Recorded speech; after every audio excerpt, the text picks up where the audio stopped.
Bienvenue dans ce tutoriel dédié à l'évaluation de l'état de conscience et des signes neurologiques dans CrystalNet. Pour une compréhension optimale, nous vous invitons à visionner le tutoriel Données cliniques centralisées, présentation générale.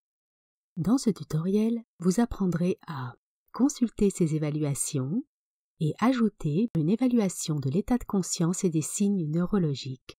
Dans l'onglet Tableau de bord du détail de l'usager, vous verrez s'afficher la tuile correspondante.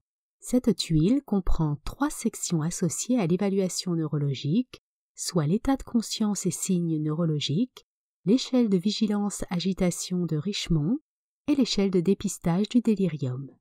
Dans la section qui nous intéresse dans le cadre de ce tutoriel, vous trouverez la date et l'heure auquel la dernière évaluation de l'état de conscience et des signes neurologiques a été saisie, ainsi que les derniers résultats de l'évaluation des pupilles, de la force musculaire, de l'échelle de coma de Glasgow et de l'état de conscience. Pour accéder aux détails de l'évaluation de l'état de conscience et des signes neurologiques, cliquez sur le titre de la section correspondante. Vous trouverez les informations suivantes dans le tableau. L'heure à laquelle l'évaluation a été réalisée. Notez que si cette icône s'affiche dans le tableau, c'est que l'évaluation a été ajoutée tardivement. La dimension et la réaction de la pupille gauche et de la pupille droite, la force musculaire de l'usager pour chacun de ses 4 membres, soit les membres supérieurs gauche et droit et les membres inférieurs gauche et droit, le résultat pour chacune des composantes évaluées et constatées par l'intervenant, soit l'ouverture des yeux, la réponse verbale et la réponse motrice, et le total obtenu grâce à l'utilisation de l'échelle de coma de Glasgow, et enfin, l'état de conscience de l'usager. Finalement, cette colonne indique les initiales de l'intervenant ayant saisi l'évaluation.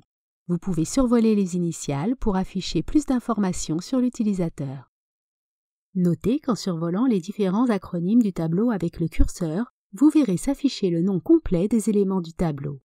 De plus, en survolant les icônes d'information, vous verrez s'afficher plus de détails concernant les évaluations, soit les évaluations possibles de la force musculaire d'un membre, ainsi qu'une explication de ce que représente le score obtenu grâce à l'échelle de coma de Glasgow.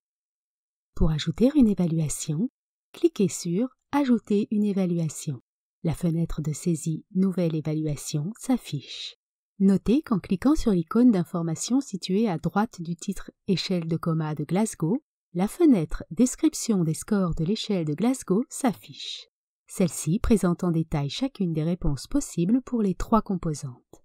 Précisez la date et l'heure de l'évaluation. Par défaut, la date et l'heure courante s'affichent. S'il s'agit d'une évaluation tardive, cochez la case à cet effet. Notez que les règles concernant les évaluations tardives sont propres à chaque établissement. Saisissez les éléments évalués correspondant à l'état de l'usager.